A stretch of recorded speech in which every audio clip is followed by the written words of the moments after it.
விஜய் இருந்துட்டு வெண்பாவ யாரோ கடத்திட்டாங்க அப்படிங்கிற விஷயம் தெரிஞ்ச உடனே கோர்ட்ல இருந்து நேரா வீட்டுக்கு கிளம்பி வராங்க. வீட்டுக்கு வந்ததுக்கு அப்புறம் தான் உண்மையிலேயே எப்படி வெண்பா காணாம போனாங்க, எப்படி கடத்தப்பட்டாங்க அப்படிங்கிற விஷயம் எல்லாமே தெரிய வருது. வெண்பாவுக்கு முன்னாடி வேற யாருமே எனக்கு தேவையே கிடையாது. ஏன் இப்போ உயிருக்கு உயிரா நினைச்சிட்டு இருக்கக்கூடிய மல்லி கூட தேவை கிடையாது அப்படிங்கிற மாதிரி சொல்லி விஜய் இப்போ அவ்வளவு கோவத்தோட இருந்துட்டு இருக்காங்க. உண்மையிலேயே இந்த ஒரு விஷயத்த யாருமே எதிர்பார்க்கவே இல்ல.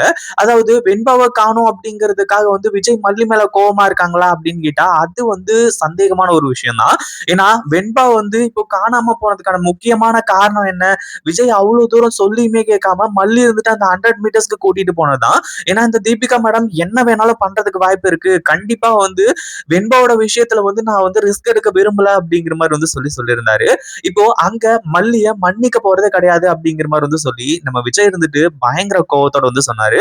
உண்மையிலே இந்த ஒரு விஷயத்த நம்ம விஜய் கொஞ்சம் கூட அதாவது மல்லி கொஞ்சம் கூட எதிர்பார்த்திருக்க மாட்டாங்க. அடுத்ததா என்ன ஆகுது அப்படின்னா, நம்ம விஜய் நான் சும்மா விட போறது கிடையாது. வெண்பாவ கண்டிப்பா அந்த தீபிகா தான் ஏதோ பண்ணியிருக்கா.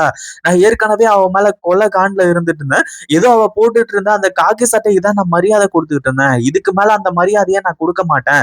கண்டிப்பா நான் இன்னைக்கே உண்டு இல்லைன்னு பண்ண போறேன். அந்த தீபிகாவோட சட்டையை பிடிச்சு நான் கேட்க தான் போறேன் அப்படிங்கிற மாதிரி சொல்லி விஜய் சொல்றாங்க.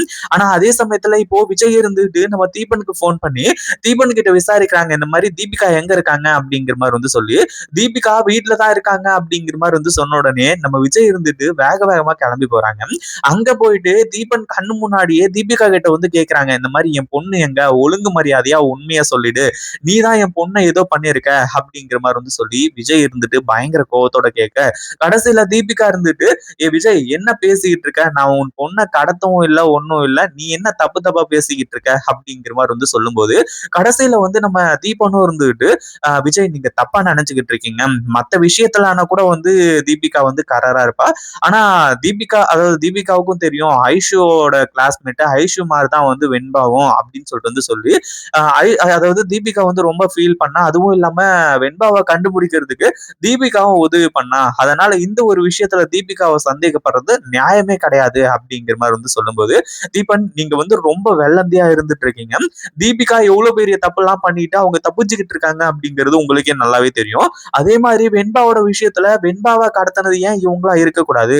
ஏன்னா அவங்க பொண்ணு அதாவது ஐஷு இந்த 100 மீட்டர்ஸ்ல ஓடி ஜெயிக்கணும் அப்படிங்கிறதுக்காக தீபிகா ஏன் இந்த மாதிரி பண்ணிருக்க கூடாது அப்படிங்கிற மாதிரி சொல்லி கேட்டுட்டு இருக்காங்க. பட் இருந்தாலும் தீபன் விஜய் கிட்ட ஆர்கியூமெண்ட் தான் பண்ணிட்டு இருக்காங்க. விஜய் கொஞ்சம் பொறுமையா இருங்க, வெண்பாவை கடத்தினது யாரு, வெண்பா எங்க இருக்காங்க, என்ன ஏது அப்படிங்கிறத கண்டுபிடிக்கலாம் அப்படிங்கிற மாதிரிதான் சொல்றாங்க. ஆனா அதுக்குள்ள இப்போ தீபிகா மேடத்தை அரெஸ்ட் பண்றதுக்காக போலீஸே நிப்பாங்க அப்படின்னு கொஞ்சம் கூட எதிர்பார்க்கவே இல்லை. ஏன்னா நம்ம விஜய் அவ்வளவு கோவமா பேசும்போது நம்ம தீபன் அவ்வளவு சப்போர்ட் பண்ணி பேசினாங்க. ஏன்னா இந்த ஒரு டைம்ல விஜய்க்கு சப்போர்ட் பண்ணி தான் பேசிருக்கணும். தீபிகா கிட்ட கொஸ்டின் கேட்டிருக்கணும், வெண்பா எங்க அப்படிங்கிற மாதிரி சொல்லி.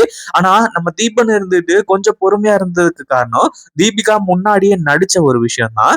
அதே மாதிரி இப்ப என்ன ஆச்சு அப்படின்னா, இப்போ தீபிகாவை தான் வெண்பாவை கடத்தினது அப்படிங்கிற ஒரு விஷயம் தெரிய நேரா போலீஸ் கிளம்பி வராங்க. இந்த மாதிரி இவங்களை அரெஸ்ட் பண்ணணும், அதாவது விஜயோட பொண்ணு வெண்பாவை நீங்க தான் கடத்திருக்கீங்க, ஆனா அவங்க காணாம போயிட்டாங்க, ஆனா கடத்தினது நீங்க தான் அப்படிங்கிற மாதிரி சொல்லி போலீஸ் நிக்கிறாங்க. அந்த ஒரு டைம்ல தீபனுக்கு பயங்கரமான அதிர்ச்சி. அதே மாதிரி நம்ம விஜய் ஏற்கனவே உச்சகட்ட கோவத்துல இருந்துட்டு இருக்காரு. ஏன்னா வெண்பாவை காணோம், அதுவும் இல்லாம இந்த தீபிகா தான் கடத்தினாங்க அப்படின்னு சொல்லிட்டு தெரியறதுக்கு முன்னாடியே பயங்கர வயலன்ஸா மாறினாரு. இப்போ போலீஸ் இப்படி கேட்கும்போது தீபிகா அப்படி திருத்துன்னு முழிக்க, தீபன் ஒரு பக்கம் தீபிகா நீ இவ்வளவு மோசமா நடந்துக்குவன்னு நான் கொஞ்சம் கூட எதிர்பார்க்கவே இல்லை. நான் அவ்வளவு தூரம் உனக்காக நான் சப்போர்ட் பண்ணி பேசிட்டு இருக்கேன், நீ எந்த ஒரு தப்பும் பண்ணிருக்க மாட்ட அப்படிங்கிற மாதிரி சொல்லி, ஆனா இவ்வளவு மோசமா நடந்து வெண்பாவை நீ தான் கடத்தினியா அப்படிங்கிற மாதிரி சொல்லி செம்ம கோவத்தோட தீபனும் கேட்டுக்கிட்டு இருக்காங்க.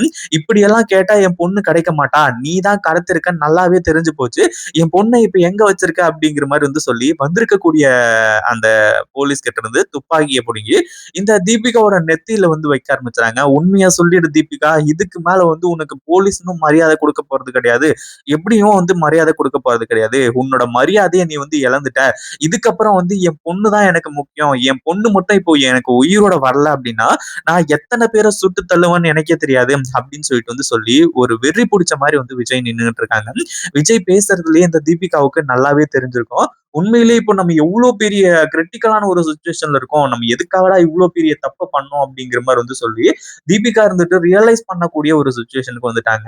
அதே மாதிரி இப்போ நம்ம விஜய் கிட்ட இருந்து கன் எல்லாம் புடுங்கி இந்த தீபன் இன்னும் போலீஸ் இருக்கக்கூடிய போலீஸ் எல்லாம் வந்து சேர்ந்து விஜய் வந்து கொஞ்சம் கண்ட்ரோலா நிறுத்தி வச்சிருக்காங்க. ஆனா அதே சமயத்துல இப்போ நம்ம விஜய் சொல்லக்கூடிய ஒரு விஷயம் என்ன அப்படின்னா, இந்த மாரி வந்து நான் இந்த ஒரு விஷயத்த வந்து எதிர்பார்க்கவே இல்ல. அதுவும் இல்லாம என் பொண்ணு இப்ப உயிரோட எனக்கு வரணும். நீ கடத்திருக்க. அதே மாதிரி எங்க போயிருக்கா, என்ன ஏது அப்படிங்கிறத வந்து நீ தான் கண்டுபிடிக்கணும் அப்படிங்கிற மாரி வந்து சொல்லி, தீபிகாவுக்கு இன்னும் 24 மணி நேரம் கெடு வைக்கிறாங்க. 24 மணி நேரத்துல என் பொண்ண கொண்டு வந்து என்கிட்ட கொண்டு வந்து சேர்க்கல அப்படின்னா, கண்டிப்பா நான் என்ன பண்ணுவேன்னு எனக்கே தெரியாது அப்படிங்கிற மாரி வந்து சொல்லி, தீபிகா இருந்துட்டு அப்படியே திரு திருன்னு முழிச்சுட்டு இருக்காங்க. இன்னொரு பக்கம் வந்து போலீஸ் டீம் மொத்தமே இப்போ வந்து செயல்பட போகுது. வெண்பாவ காப்பாத்தணும் அப்படிங்கிறதுக்காக.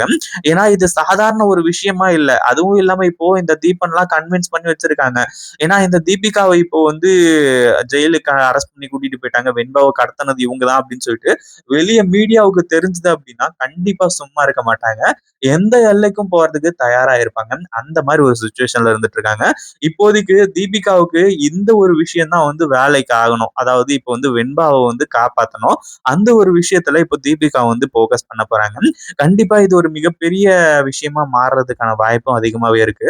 இத பத்தி நீங்க என்ன நினைக்கிறீங்க? அந்த வீடியோ புடிச்சிருந்தா லைக் பண்ணுங்க, ஷேர் பண்ணுங்க. இப்பதான் நம்ம சேனலுக்கு ஃபர்ஸ்ட் டைம் வரீங்க அப்படின்னா, கீழ இருக்க சப்ஸ்கிரைப் பட்டன பிரஸ் பண்ணிக்கோங்க.